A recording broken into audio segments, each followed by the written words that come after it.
What happens to narcissists as they get older?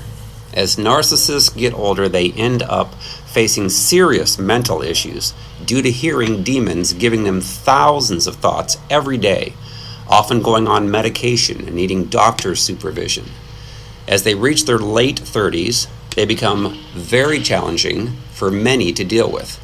And then into their 40s and 50s, things will take a very negative turn as they lose their attractiveness and most of their friends due to their selfishness and arrogance and controlling behavior. They lose their marriages because their spouse gets tired of enduring their constant emotional abuse. They often end up finding themselves alone from all those who genuinely cared about them, including their children that they claim to love, as they hurt them deeply, driving them away. Since they've avoided responsibilities throughout their lives and relied on others for basic needs, they will struggle with simple tasks like working at a job or not getting fired, maintaining appointments, even maintaining proper hygiene. And then being natural dictators, and with no one to command anymore, then they have to be responsible for themselves and realize they can't keep up. Bitterness, anger, victim modes, and frustration turn into hatred, and then jealousy takes over.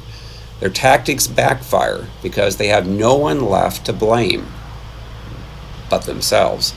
Consequences will stare them in the face, but they refuse to see their own reflections as the main problem. Spiritual blindness falls upon them like a thick fog, yet they're too afraid and fragile to acknowledge it. They get depressed with a slight glimpse of their reality. They continue their tactics, blaming everyone, avoiding responsibility, and turning away from consequences, only digging a deeper hole. Their delusions deceive them into thinking that they can find yet another victim or a new way to manipulate, still believing that they're smarter as their demons tell them. However, their attempts backfire repeatedly. So, they often will develop dementia due to hearing their demons their entire lives, and then they're finally given over to them after rebelling against God. They often develop physical sicknesses and diseases, including cancer, due to their bitterness, as they could never forgive their own parent or whomever else hurt them as a child. Matthew chapter 18, verses 21 through 35 talks about that. If you refuse to forgive, you'll be turned over to the tormentors, and that's what demons do. So some who knew them will feel sad for the narcissist, pitying them, trying to help them overcome their shame and their failures.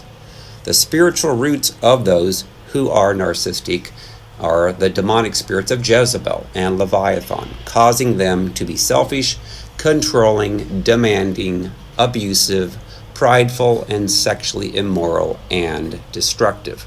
So in Revelation chapter 2, verse 21 through 23, it says, "And I gave her," or him, "time to repent of her," or his, "sexual immorality.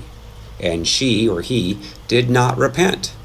Indeed, I will cast her," or him, "into a sickbed, and those who commit adultery with her," or him, "into great tribulation, unless they repent of their deeds. I will kill her, his children, with death, and all the churches shall know that I am he who searches the minds and hearts, and I will give to each one of you according to your works." So I have a book called Freedom from Soul Wounds and Demons. It's helping thousands of people around the world who struggle with these narcissistic tendencies to get their wounds healed and to be delivered from their demonic spirits.